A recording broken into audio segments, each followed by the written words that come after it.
Hey everyone, welcome here. Today we're doing notes number 6, so pull them out. They are filled out on the Google Classroom, but I'm assuming that I know that this is a difficult topic, and so I want to give you a video because it's helpful for you to watch how how to work through questions like these, because they can be kind of confusing and overwhelming. So let's work through them together, and then you can give it a shot.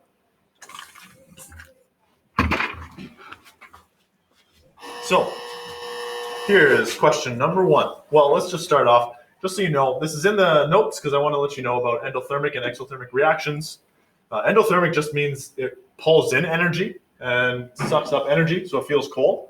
Exothermic releases energy, so this is like fire and it feels hot. Most of them are exothermic, but sometimes they're endothermic. That means they feel cold and suck up energy. All right, we're going to move pretty quick. Reactants, products. Reactants come first. They are what reacts, and then you get a product. All right, so let's see how to solve problems like this. So let's solve this first one. Our goal is to balance it so that there are exactly the same number of hydrogens and oxygens on each side of the reaction. So let's remember that the arrow means a reaction happened. And so everything before the reactants are before the reaction, and everything here is after the reaction. Okay? And so this is why we're splitting it. We're splitting it based on this line here. So how many hydrogens exist before? There's 2. This 2 applies to the H. And there's 2 oxygens. How many hydrogens after? 2. Right? Because the 2 applies to the hydrogens. How many oxygens? Just 1. And so here is a problem. We've got just 1 oxygen on one side and 2 oxygens on the other. So how do we remedy that? We can change the coefficients. We cannot change the subscripts. These are a property of the bond that we can't change, but we can change the coefficients. That's how many of those atoms exist. And so let's do that. Here's how we do it. We've got 1 oxygen here. Since we can't make this 2 go away, we are just going to add a 2 here. And so now we've got 2 oxygens. But the problem is, by doing this, we also increase the number of hydrogens. So now we have 2 pairs of hydrogens. So we've got a total of 4 hydrogens. So we need another 2 there so that we have 4 H's here and 4 H's here. We've got 2 O's on this side and we've got 2 O's on this side. Hopefully you can see why. And then we are balanced. That's good. So let's try this one. If you want to, pause it and try it yourself. Here, the reaction happens there. Before the reaction, we've got 1 copper, 1 copper. 1 oxygen, 2 oxygens. So we need a 2 here so that we can have 2 oxygens, because we cannot get rid of the 2. That's not an option, okay? We have to just change the coefficient there. This is where we change it. Now we got 2 oxygens, but we also now change the coppers. We got 2 coppers, 1 copper. So what can we do? Can we do this? No, that's lying to ourselves. It's not how it goes. We have to change the 2 here. Now we got 2 coppers on each side, 2 oxygens, and we're good. Try the next one. Pause the video. When you get the chance, pause the video, try it yourself. That's going to be better learning for you. So pause it and then restart and you'll see me work through it. Here's our line. There's the reaction. Before the reaction, there is 2 sodiums, 1 sodium. Well, that's how we've done it before. It's a good strategy. We need 2, so put a 2 there. It's the coefficient. We can do that. Does that fix the rest of our problems? Well, here we got 1 oxygen, but look, there's another oxygen here. So that's a total of 2 O's on this side. Okay, and here we have 1 O, but it's already affected by this 2, so we also have 2 O's, so we're good on the oxygen front. Here we've got H2, that's 2 hydrogens, and here we've got H, and this 2 is affecting the H as well, so we're good for hydrogen. This is balanced. With that 1, 2, we balanced it. And this last one, this is quite tricky. And so I'm going to give you another strategy because I know that this one's going to be tricky. So I'm going to show you another strategy that you can use anytime. All right. Let's start here. Point 1. You see that you have iron by itself, Fe. Leave this for the last. It's super easy because however many ions exist on this side, as in the reactants, you can just put that number here and then you're done for iron.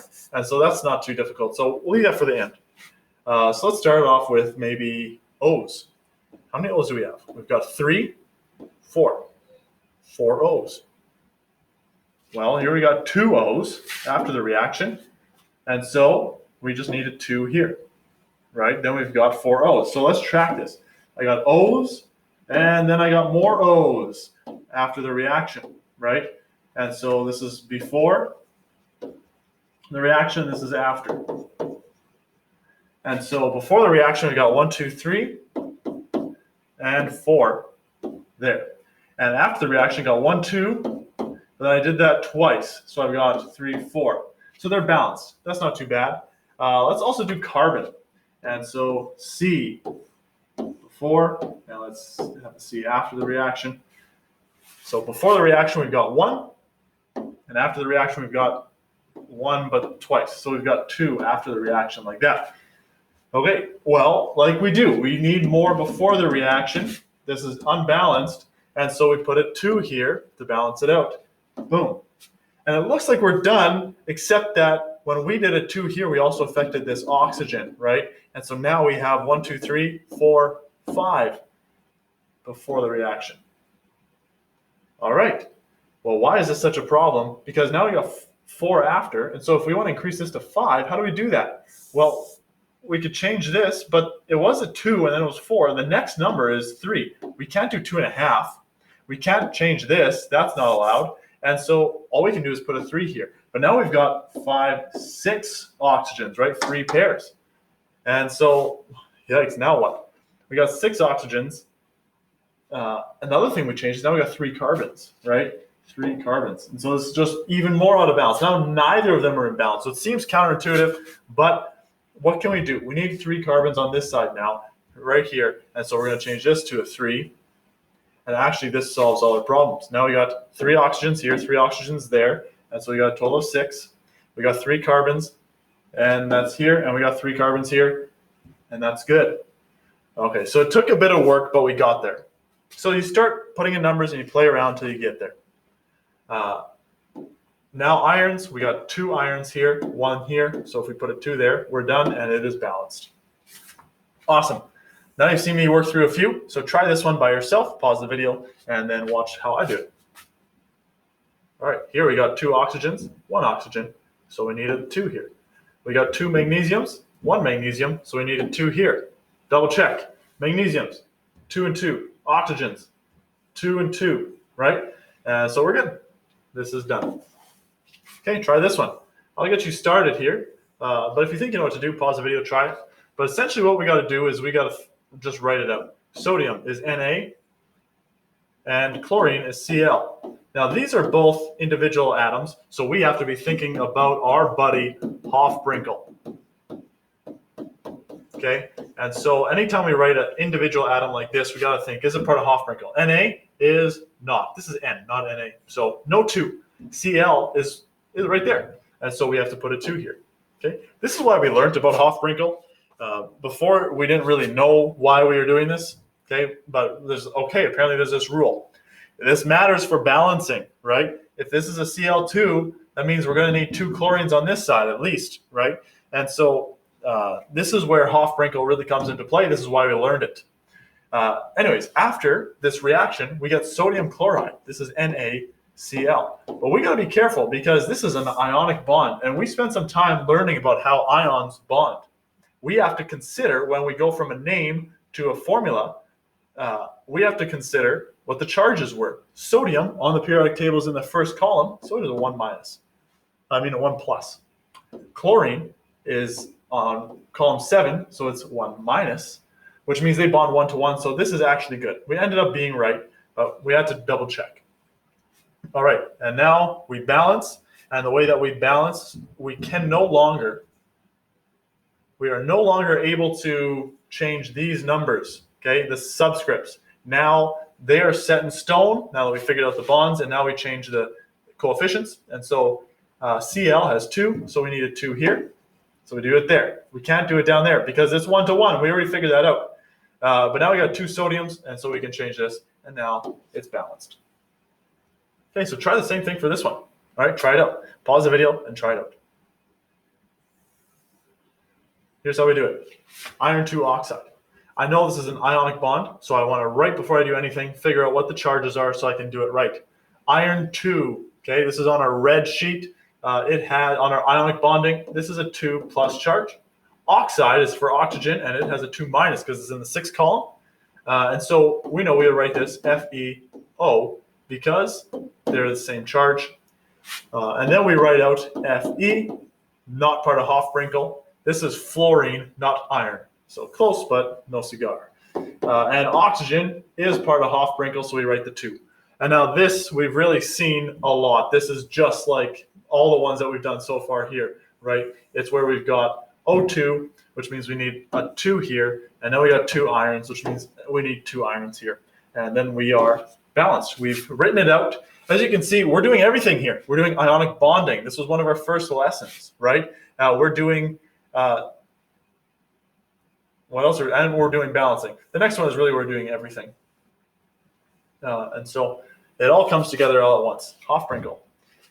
Try this one. Well, this one's pretty tricky, but you can try it. All right, here we've got only the beginning of the reaction. So this really has everything. Other than this has everything. This has a lot of everything. I'm just keep biting my tongue here. Okay, this is what kind of reaction? We've got a single and a compound. So this is single displacement, which means the aluminum and the lead are going to swap places. And so what we expect to see is Pb by itself, and then we will see aluminum nitrate, NO3. Now, a lot of people are tempted to write the 2 here as well, but we can't do that. The 2 has to do with how it bonded. We have to think about aluminum and nitrate. Aluminum has a 3 plus charge because of where it is on the periodic table, and nitrate has a 1 minus charge. And so what we're going to do is swap and drop, and we get 3 here for nitrate. We have 3 nitrates and 1 aluminum. All right, Pb is not part of Hofbrinkel, and so this is how it is. We have the formula now. And so what we've got to do is balance. We can no longer change the subscripts. And so now we're into balancing. So let's look. Aluminum looks good, 1 and 1. Lead looks good, 1 and 1. Nitrate does not look good. We got nitrate, we got 2 nitrates here and 3 nitrates here. Notice how the NO3 is in brackets, so we don't have to worry about this 3 because it's the same for both of them, right? And so it's 3 NO3s, 2 NO3s. Which means if we need more here. So if we put a 2 here, that's an idea to start. Now we've got 4, and 2 sets of 2, 4, but we got 3 here, which means we need more of these. So the next number, we got 1 is 2, but now we've got 6 NO3s. Notice we can't put the 2 here. That's not an option, okay? We have to put the 2 in front of the whole compound. And so we've got 6 NO3s, so we need to change this to a 3. And now we got 6 NO3s, and we got 6 NO3s here. Okay, well, that's pretty good. But now we got to think about aluminums. We got 2 aluminums, so we can just put a 2 here. And we got 3 leads, so we can put a 3 there. And this is balanced. You can double check. 2 aluminums, 3 leads. 3 times 2 is 6 nitrates. 2 times 3 is 6 nitrates. We're good on either side of the reaction. Awesome. Now, this is the ultimate question here. So try this one. You might get stuck, and that is okay. This is like the ultimate. You might see one of these on the test just to get like full marks. Okay, calcium hydroxide plus ammonium sulfate. This is double displacement. Okay, and so we're going to see calcium and ammonium switch. And so let's just write it out. The word equation. We would get the ammonium would be here now. That'd be ammonium sulfate plus we would have calcium. Oh, why? Ammonium sulfate. That's totally wrong. I just moved it. I didn't swap them.